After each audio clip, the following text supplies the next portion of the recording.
그렇습니다. 성도 여러분, 정말로 우리가 새해를 맞이해서 새롭게 되는데 숫자가 바뀐다고, 연도가 바뀐다고 새롭게 되는 것이 아니라 정말 진정한 변화와 새로움은 성령님과 함께 하면 가능합니다. 성령이 아니면 안 됩니다. 오늘 본문은 새 시대를 여는 성령 하나님의 역사를 가장 잘 보여주는 말씀입니다. 제자들이 이 오순절 성령 사건을 통해서 완전히 새롭게 변화되어집니다.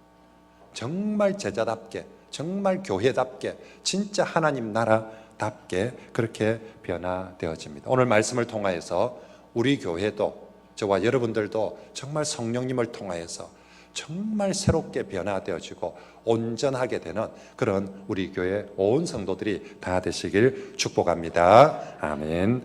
제자들도 한때는 이 새 시대를 연다, 새롭게 된다는 것에 대해서 제자들 계속 오해를 했어요.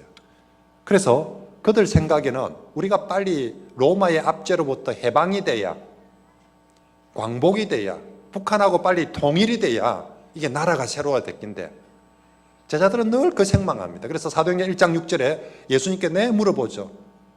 이스라엘 나라를 회복하심이 이때입니까? 언제쯤, 언제 정말로 이 광복이 되고 해방이 되겠습니까? 라고 거기에 관심을 온통 가집니다. 하지만 예수님은 통일이 된다고 해서 나라가 새로워지는 거 아니다. 광복이 된다고 해서, 경기가 살아난다고 해서 나라가 새로워지는 것 아니다. 오직 하나님 나라는 성령을 통해서 이루어지고 새롭게 되어지고 자라간다. 그래서 통일될지 안 될지, 경기 회복될지 안 될지 그거 신경 쓰지 말고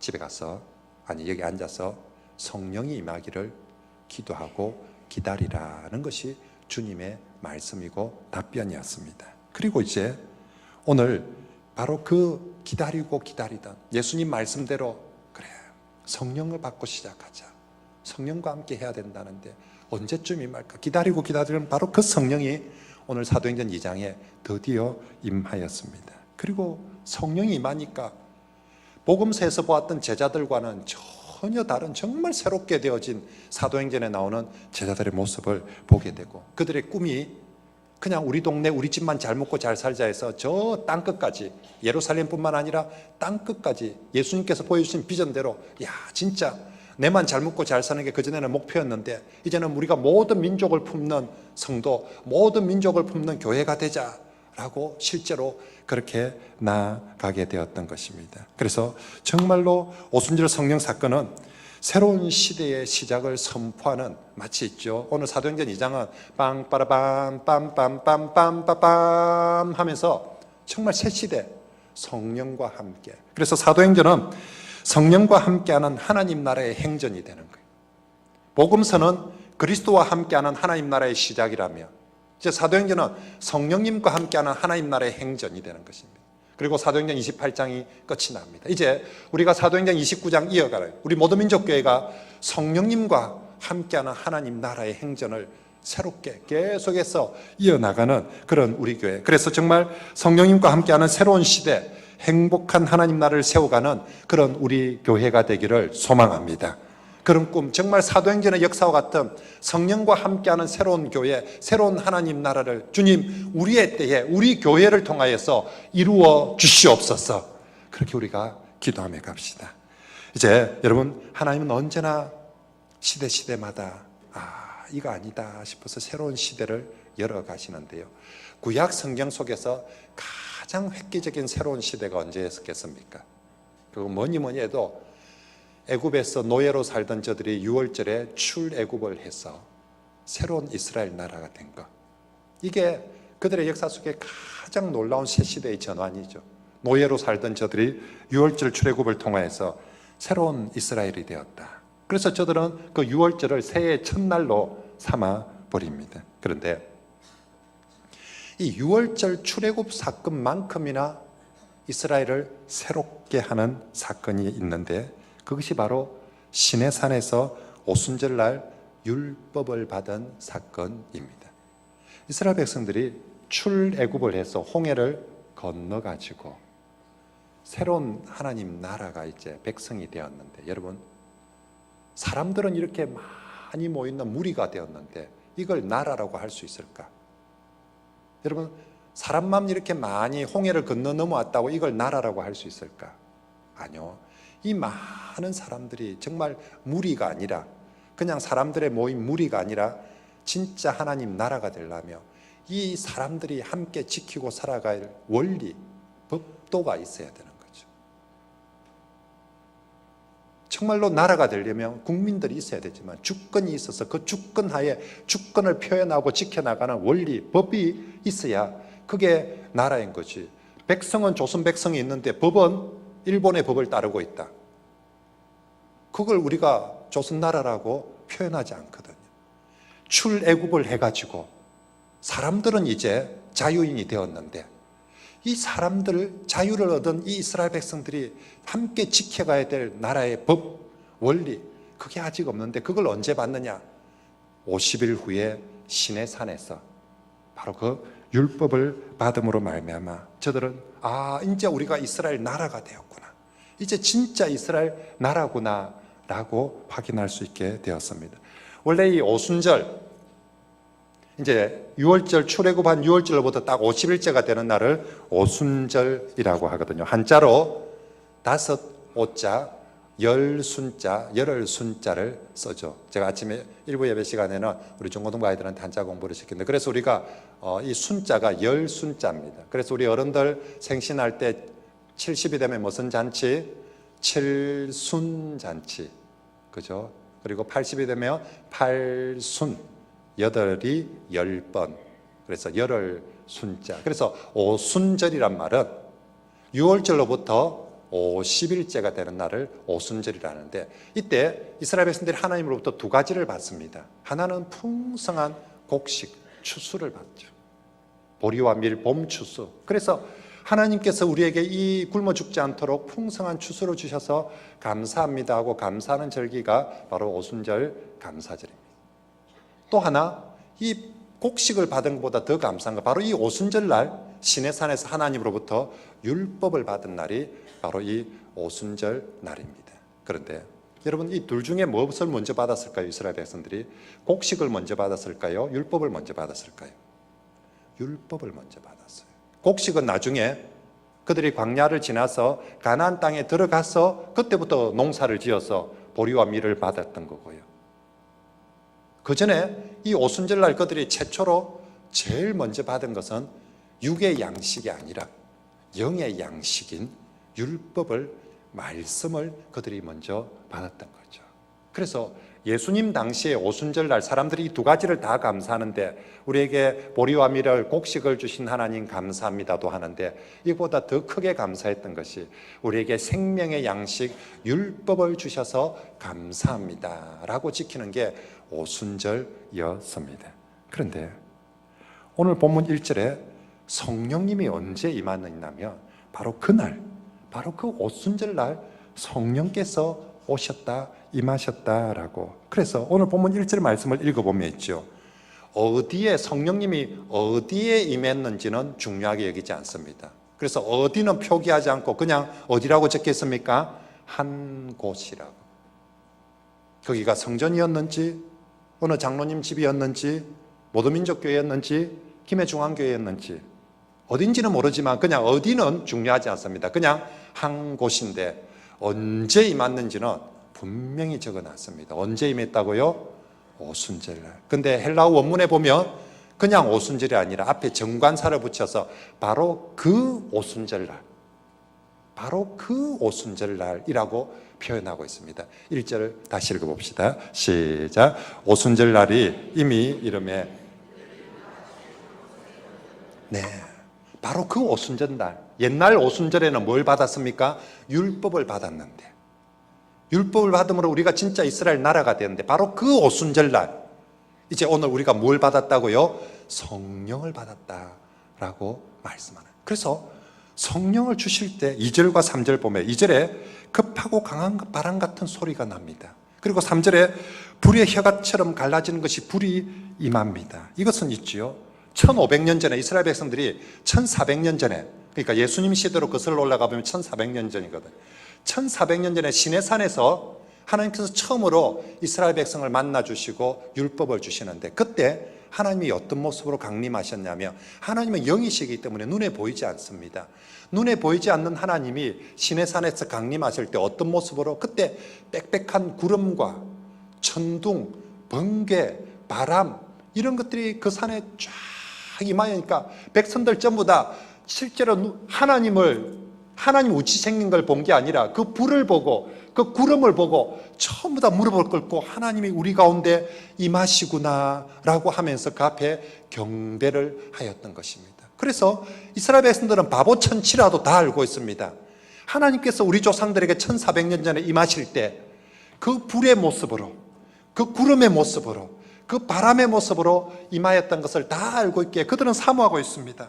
하나님, 내게도 모세가 떨기 불꽃 가운데 하나님이 나타나셔서 보여주신데, 하나님이 내게도 임하시면 어떤 모습으로 임하냐면 그렇게 불 가운데, 구름 가운데, 그 바람 가운데 임한다는 것을 모든 유대인들은 다 알고 있습니다. 그런데 오순절 바로 그날 그들이 한 곳에 모여있는 그곳에 마치 1400년 전에 시내산에서 하나님이 강림하신 것처럼 지금 그들에게 불의 모습처럼, 구름의 모습처럼, 바람의 모습처럼 그들에게 다가오고 있는 거예요. 만약에 여러분들이 그 당시에 현장의 유대인들이라면, 유대인들은 그 당시 유대인 다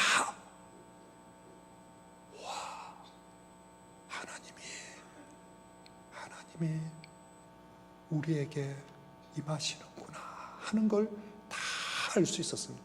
우리는 웬 불, 어이구 이게 웬 바람 이렇게 느끼지만 유대인들은 그 현상이 느낄 때, 그래서 나중에 훗날 제가 여름에 요한계시록 부흥회를 할 겁니다. 요한계시록 말씀에도 보면 전부 다 하나님의 임재는 불, 구름, 번개, 내성, 이 4종 세트로 항상 임하십니다.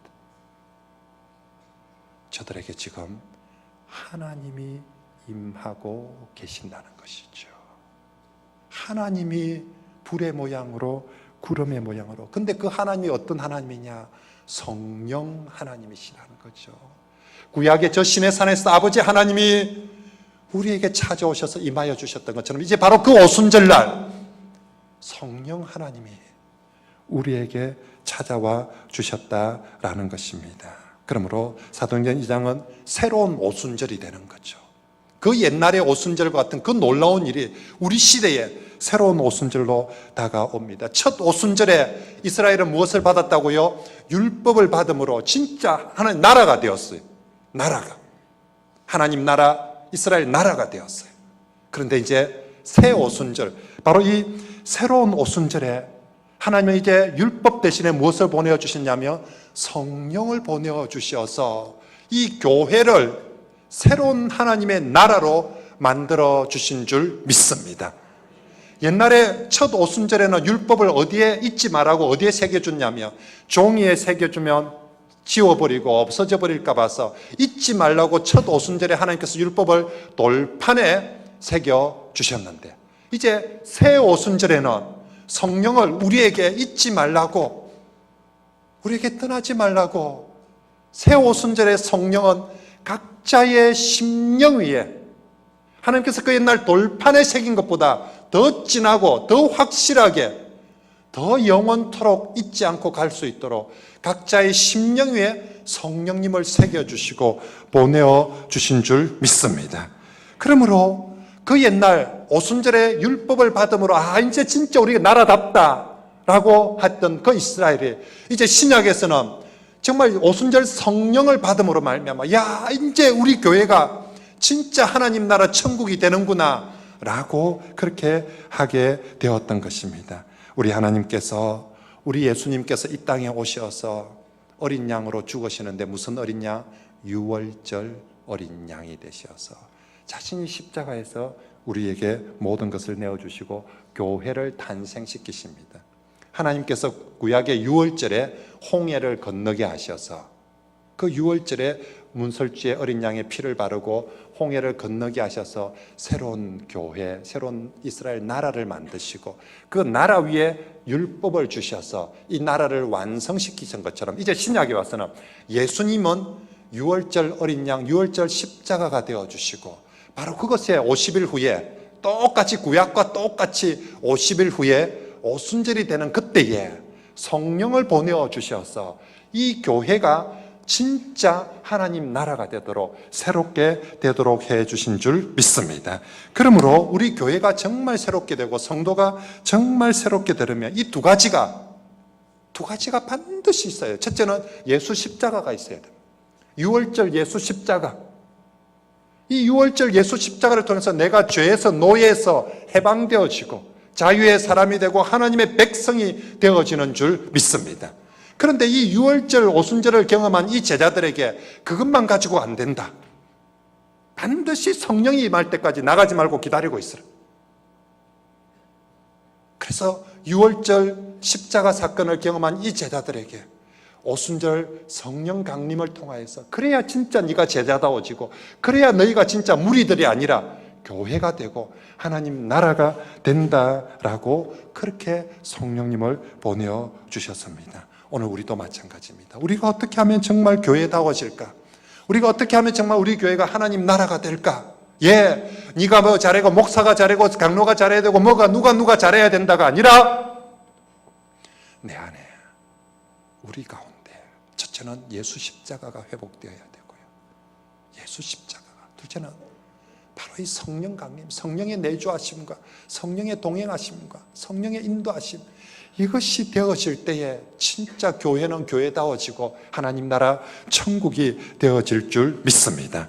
그러므로 이제 오늘 이곳에 있는 대부분의 성도들은 예수 십자가 사건을, 유월절 예수 십자가 사건을 믿는 사람들입니다. 그 시절에 거기 앉아있는 제자들 전부 다 직접 예수 십자가 사건을 보았던 사람이고 예수 십자가 사건을 믿는 사람이기에 지금 저기 다 앉아있는 사람들이었거든요. 바로 그들에게 성령이 임하기를 기다리라 했던 것처럼 오늘 이곳에 모인 우리 모두 예수 십자가 사건을 믿기 때문에 이곳에 있는 우리 성도들에게도 그 무엇보다 성령이 임하시고 성령이 함께 하심으로 교회가 완성되어지고 하나님 나라가 완성되어지는 그런 우리 성도들이 되어지시길 바랍니다.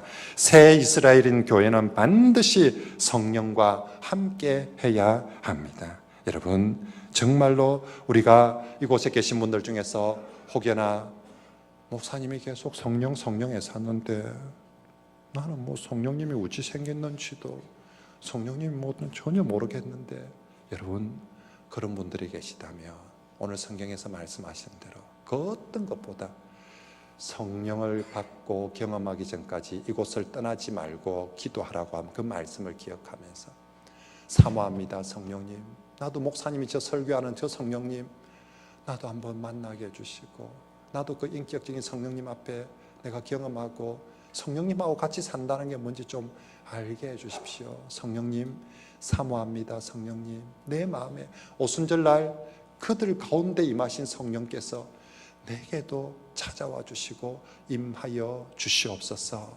우리 초신자들 교회를 와도 그냥 왔다 갔다만 한 분들 이 말씀 꼭 기억하시고 내일부터라도 새벽에, 아니 새벽 아니더라도 언제라도 주의 전에 와서 성령님 그렇게 꼭 사모하십시오. 사모하는 그 심령 위에 약속하신 성령님 반드시 임하여 주실 줄 믿습니다.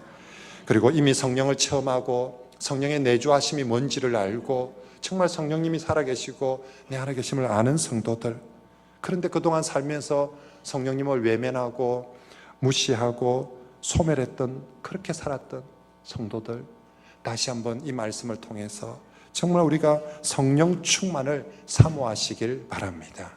그리고 그 성령님을, 내 안에 내주하시는 성령님을 저 구석에 처박아 놓지 말고요.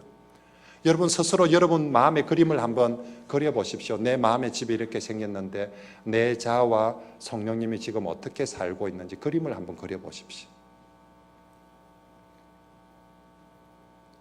성령님이 내 마음의 중심에 딱 차지하고 내가 성령님께 순종하면서 이렇게 지금 살고 있는 그림인지, 아니면 내 마음의 중심은 내 자아가 딱 차지하고 성령님은 저 구석에 독거 노인처럼 처박아 놓고 있는지,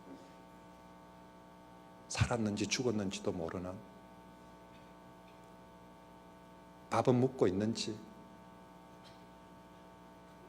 호흡은 하고 있는지도 모르는, 정말 저렇게 처박아, 이렇게 살아서 무슨 하나님 나라가 되고 무슨 정말 새 삶이 되겠습니까?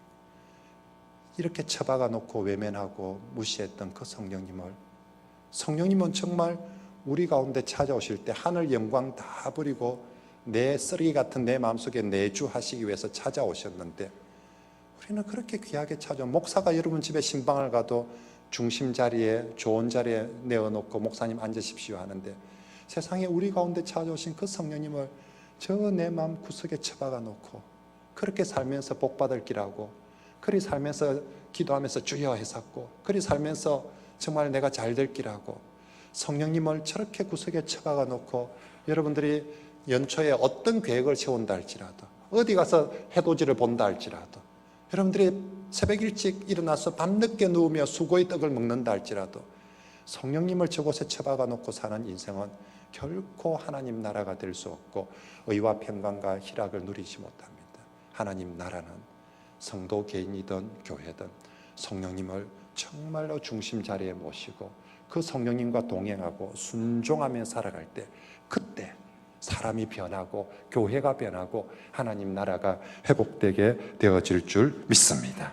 명심하십시오. 성령님 없이 아무것도 안 됩니다. 그래서 예수님은 성령이 임하기까지 나가지 말라고, 뭘 열심히 하는 게 중요한 게 아니에요. 많이 하는 게 중요한 게, 성령 빠지고 열심히 해본들 많이 해본들 헛일인 거다. 반드시 성령님과 함께 그래야 천국이 되는 것입니다. 사실 율법과 성령은 우리가 하나님 나라의 백성으로서 살도록 하는 아주 두 가지, 구약에는 율법을 주셨고 신약에는 예수님께서 성령을 주셨는데, 이 둘은 똑같이 또 공통점이 있습니다. 우리가 잘 지킬 수도 있고 무시할 수도 있습니다. 율법도 받긴 받았는데 내가 잘 지킬 수도 있고요, 완전 무시할 수도 있습니다. 똑같이 성령도 우리가 받긴 받았는데 내가 잘 동의하며 순종할 수도 있고 완전히 무시할 수도 있습니다. 근데 구약 성경에 보십시오. 저들이 율법을 무시할 때, 율법을 잃어버리고 살 때, 율법을 외면하고 살 때 반드시 타락하고 반드시 부패하고 반드시 침체하고 반드시 엉망이 되게 마련이에요. 그럴 때마다 하나님은 징계하시고 선지자를 보내서 회개케 하십니다. 그리고 다시 말씀을 붙들고 다시 율법을 붙들고 돌아오게 해서 저들이 다시 말씀 앞으로 율법 앞으로 돌아올 때 이스라엘은 다시 회복되고 다시 부흥되었던 것처럼 오늘 성령 시대에 우리가 살고 있는 시대도 똑같습니다. 그 옛날 구약의 성도들이 율법을 잃어버리고 율법을 무시하며 율법을 떠날 때 그들의 삶은 정말 실패할 수밖에 없었던 것처럼 오늘 우리도 성령을 잃어버리고 성령을 무시하며 성령을 외면하고 살 때 그 옛날 구약의 율법을 잃어버렸던 사람들이 걸었던 길과 똑같은 길을 걷게 되는 것이죠. 오늘 하나님께서 주의 종을 보내어서 저들에게 외치라고 합니다. 다시 성령을 회복하라고. 다시 성령을. 그 옛날 구약 선지자들이 다시 율법을 회복하라고 외쳤던 것처럼 이제 우리는 하나님께서 부족한 종을 보내어서 저들에게 다시 성령을 회복하라고 그렇게 지금 외치고 있습니다. 그러므로 교회의 갱신, 성도의 삶의 신앙의 갱신, 새로움은 다시 말하면 성령의 회복 운동인 줄 믿습니다. 부디 잃어버렸던 성령님, 무시했던 그 성령님, 외면했던 성령님을 이번 특세 기간을 통하여서 정말 다시 부르짖고 회복하는, 그래서 내가 매일 기쁘게 순례의 길을 행하며 성령이 계시네 할렐루야 함께 하시네 좁은 길을 걸으며 밤낮 기뻐하는 것 주의 영이 함께 함이라. 할렐루야. 우리가 예수제이들이 그 노래를 불러야죠. 연봉이 올랐네. 그래서는 안 되거든요. 우리가 정말 성령이 계시네 그러면서 정말 노래를 불러야 됩니다. 자, 그럼 이제 그 성령이 드디어 교회 가운데 임하였습니다. 그러면 성령은 구체적으로 어떻게 교회를 새롭게 할까요? 어떻게 그 제자들을 구체적으로 새롭게 할까요? 제일 중요한, 여러 변화가 있지만 제일 첫 번째 변화, 제일 중요한 변화는 언어의 변화입니다. 말의 변화예요. 여러분 4절 말씀 이번 주 우리가 외워야 되는 요절입니다. 같이 한번 읽어봅시다. 시작. 그들이 다 성령의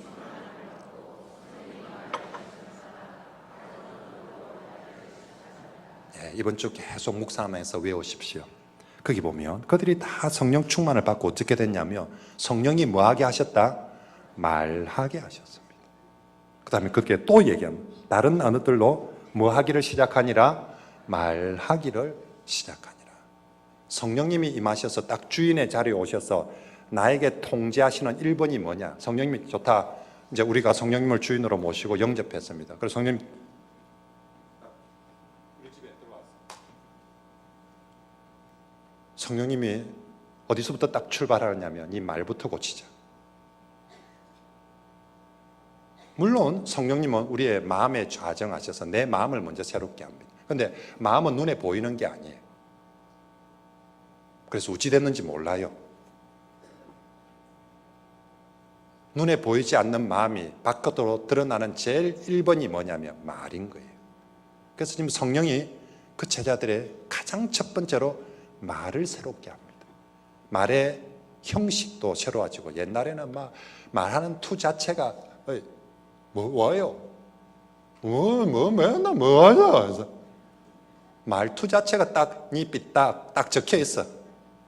근데 제자들이 말 형식이 각기 다른 언어로 내용이 달라집니다. 그래서 8절에는 보니까 말의 형식이 그들의 각 지역 방언으로, 그들이 섬기는, 그들이 알아들을 수 있는 방언으로, 11절에 말의 내용이 이제 더 이상 정치 얘기 안 하는 거예요.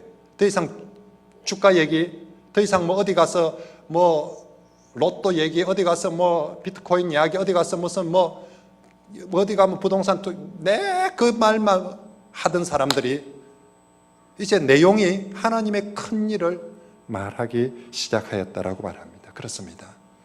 성령 그분이 우리에게 오셔서 임하셔서 제일 먼저 통제하고 싶고 바꾸고 싶은 거 말입니다. 내 마음을 가장 잘 바깥으로 표현하고 드러내는 게 말이기 때문입니다. 말이 가장 중요합니다. 하나님께서 모든 역사는 말씀으로 합니다. 그래서 하나님의 별명이 말쟁이입니다. 진짜 말 많습니다. 말 잘하고. 천지를 뭘로 만드셨습니까? 말씀으로. 그의 백성들을 어떻게 다스리고 인도하십니까? 말씀으로. 사람들을 어떻게 구원하십니까? 그 말씀의 능력으로 구원합니다. 모든 하나님의 자신의 일들은 언약하시고 말씀하시고 이루어 가십니다. 그래서 예수님도 이 땅에 요한복음 1장 1절에 오실 때 태초에 예수님이 계시니라 하지 않고 태초에 뭐가 계셨다? 말씀이 계시니라. 1장 14절에 그 말씀이 어떻게 오셨다? 육신이 되어 우리 가운데 찾아오셨다라고 말합니다. 이처럼 하나님이 말쟁이입니다. 하나님의 말씀으로 하시는. 그러면 하나님께서 우리를 만들 때 누구 형상대로 만들었다? 하나님. 사람은 누구 닮도록? 하나님 닮도록. 하나님이 말쟁이니까 사람들도 뭐쟁이다? 말쟁이 되도록. 그래서 사람들에게 언어를 주셨어. 짐승들이 할 수 없는, 누릴 수 없는 언어의, 위대한 언어의 영역을 사람들에게만 하나님의 형상대로 만드셨기 때문에 하나님이 가지신 능력 중에 가장 탁월한 능력의 통로인 말씀을 사람들에게도 똑같이 할 수 있도록 해 주셨습니다. 그래서 하나님의 말씀에 권세가 있는 것처럼 하나님의 형상대로 사람을 만들었기 때문에 사람도 사람의 권세 중에 가장 큰 권세가 주먹의 권세가 아니라 말의 권세입니다. 하나님께서 사람을 하나님 닮도록 만들었기 때문에 하나님이 모든 걸 말로 하는 것처럼 사람의 모든 능력도 가장 말을 통해서. 그래서 어떻게 합니까? 사람 죽일 수 있죠. 뭘로 죽입니까? 칼로 죽이는 것보다 훨씬 더 저들을 죽일 수 있는 게 말로 죽이는 거예요. 똑같이 사람 살릴 수 있습니다. 뭘로 살립니까? 말로 살리고요. 말로써 사람이 온갖 능력을 행합니다. 목사도 말로 먹고 살고 있다 아닙니까? 그죠?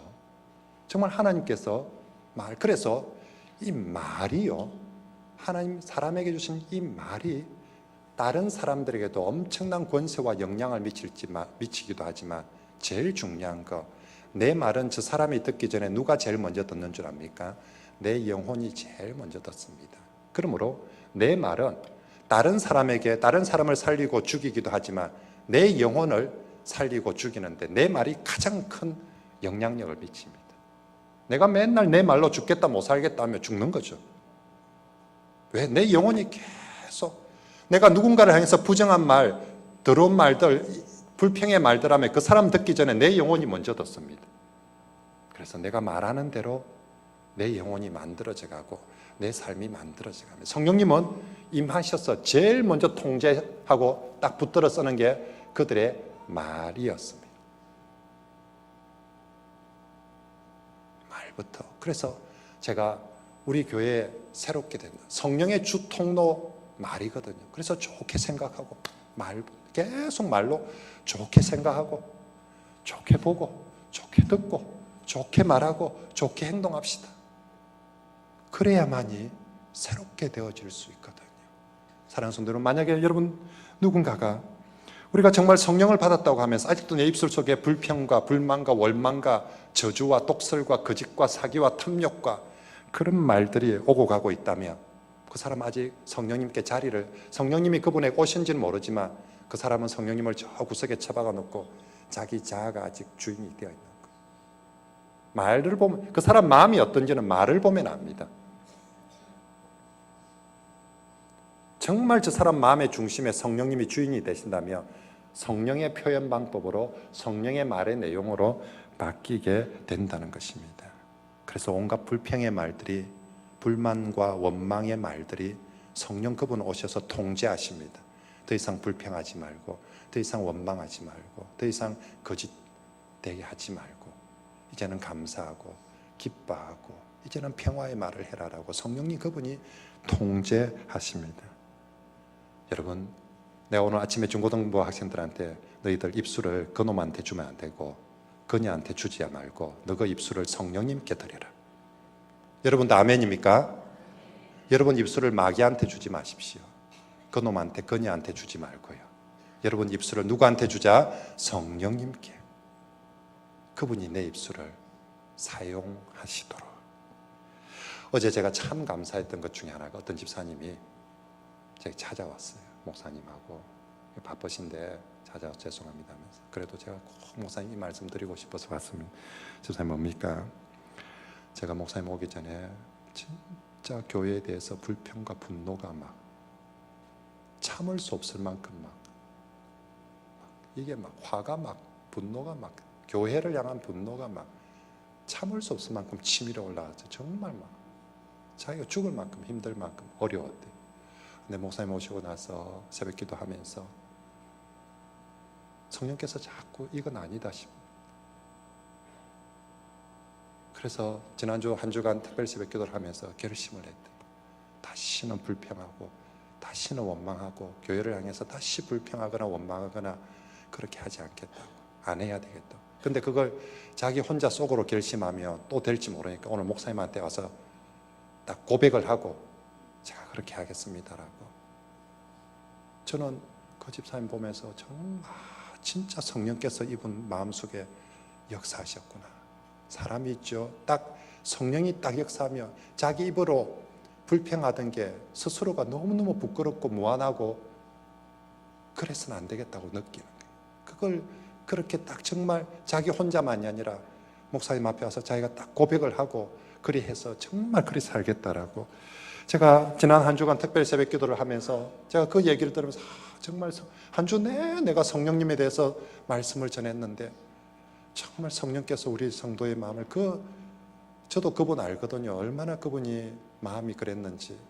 근데 정말 그분이 내 모든 분노를, 내 모든 불평을 다 이제 내려놓겠습니다라고 그렇게 하시더라고요. 정말 하나님, 성령님 감사합니다. 오늘 본문의 제자들 보십시오. 정말 성령이 임하고 나니까 말의 내용이 완전히 달라졌지 않습니까? 그러니까 더 이상 이스라엘이 언제 광복이 되고 언제 통일이 되고 언제 주가가 오르고 언제 경기가 회복되고 그러지 않습니다. 11절 말씀에 우리가 다 각 어느 하나님의 큰 일 말함을 듣는도다라고. 마음속에 들어온 게 달라졌으니까 나오는 게 달라진 거죠. 마음속에 성령님이 들어오셨으니까 성령의 일, 하나님의 일들을 이제 누구에게 만나든지, 그전에는 내 어디 가면 돈 벌고 어디 가면 투자하고 어디 가면 뭐 그 얘기만 하던 사람이 이제는 하나님의 큰 일 말하는 것을 기뻐하고 즐거워하고 있는 것입니다. 이것이 바로 하나님이 원하시는 새 이스라엘, 새 백성의 모습인 줄 믿습니다. 우리가 꼭 그렇게 되기를 바라고요. 마지막으로 한 가지만 더 살펴볼 것은요, 오늘 성경 말씀은 이 오순절 성령을 강조하는 것이 다 같이 받았다는 것을 강조합니다. 그래서 1절에 저희가 다 같이 한 곳에 모였고, 2절에 온 집에 임하였고, 3절에 각 사람 위에 임했고, 4절에 저희가 다 성령의 충만함을 받다. 4구절에 걸쳐서 혼자만 받은 거, 어느 장로님이 기도 많이 하는 어느 장로님만, 기도 많이 하는 어느 권사님만 받은 것이 아니라 저희가 다 한 곳에 모였을 때 다 같이 각자 위에 성령이 다 같이 임했다라고 말씀하고 있습니다. 무슨 말입니까? 여러분, 요엘서에서 예언했습니다.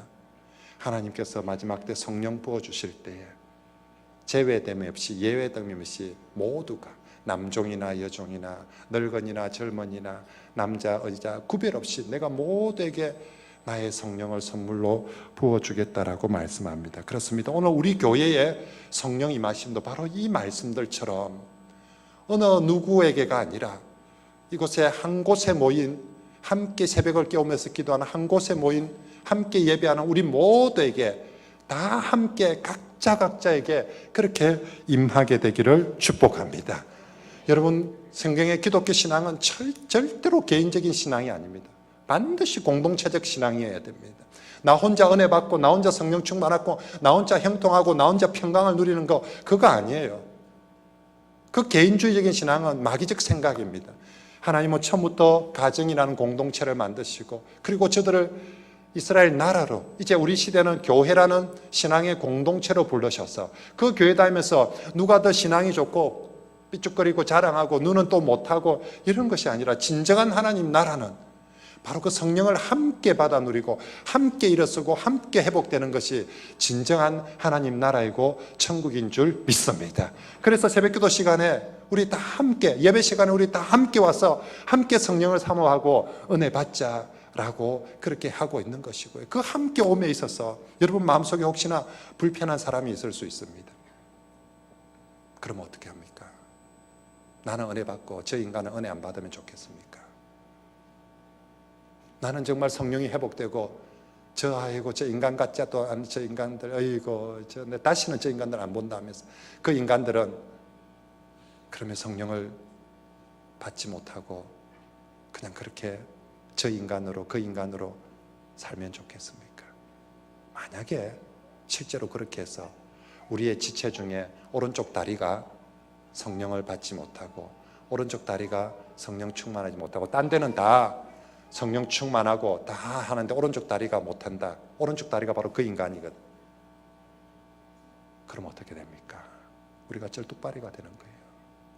다른 데 아무리 다 성령 충만하게 회복되는데도 내가 말한 바로 그 인간 오른쪽 다리가 성령 받지 못하고 은혜 받지 못하고 충만하지 못하면 나는 쩔뚝발이처럼, 지는 지 잘난 맛이 모르지만 남들이 볼 때, 우리 교회 볼 때 쩔뚝발인 거예요. 하나님 보실 때 쩔뚝발인 거예요. 교회는, 하나님 나라는 그런 쩔뚝발이가 되어서는 안 되는 거죠. 그러므로 내일 새벽부터 내 마음에 끓이기는 그 사람 위해서 성령님, 내게도 성령의 은혜와 긍휼이 필요하듯이 바로 그 사람에게도 성령님 은혜와 긍휼을 베풀어 주셔서 나도 성령을 통해서 새롭게 되어야 되듯이 그 집사님도, 그 권사님도, 그 장로님도 꼭 성령을 통해서 새롭게 되게 해 주시옵소서. 그렇게 기도할 수 있는 그런 우리 성도들이 되시길 바랍니다. 하나님은 다 내 백성들입니다. 다 내 형제들입니다. 그래서 하나님 오늘 오순절날 다 성령을 한 곳에 모여서 함께 받도록 그렇게 해 주신 거죠. 우리 교회에 속한 모든 성도들이 그렇게 다 함께 성령이 회복되어서 함께 일어나는 그런 저와 여러분들이 되시길 축복합니다. 이제 우리 주신 말씀을 붙들고 한번 기도하면 좋겠습니다. 오직 성령이 아니고는 절대로 새롭게 될 수가 없습니다. 6월절 십자가 사건 후에 성령 사건을 오순절 성령을 통하여서 교회를 완성시키고 하나님 나라 되도록 했는데, 우리도 내가 예수 십자가 그리고 성령의 내주하심과 충만함 이거 붙들고 살게 해주시옵소서라고 성령님이 통제하시는 1번이 뭐라고요? 내 말이 달라지게 해주십시오. 마음이 달라진 표가 말이 달라지게 해주십시오. 정말로 불평불만의 말이 이제는 감사와 기쁨과 화평의 말이 되게 해 주시옵소서라고 기도하고요.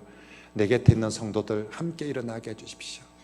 내가 그 인간 하는 그 사람을 위해서 이 시간은 우리가 한번 기도하고요. 내일 우리 중고등부 학생들 수련회 가는데 중고등부 때부터 수련회 가서 아이들이 성령을 받고 충만해질 수 있도록 한번 함께 합심해서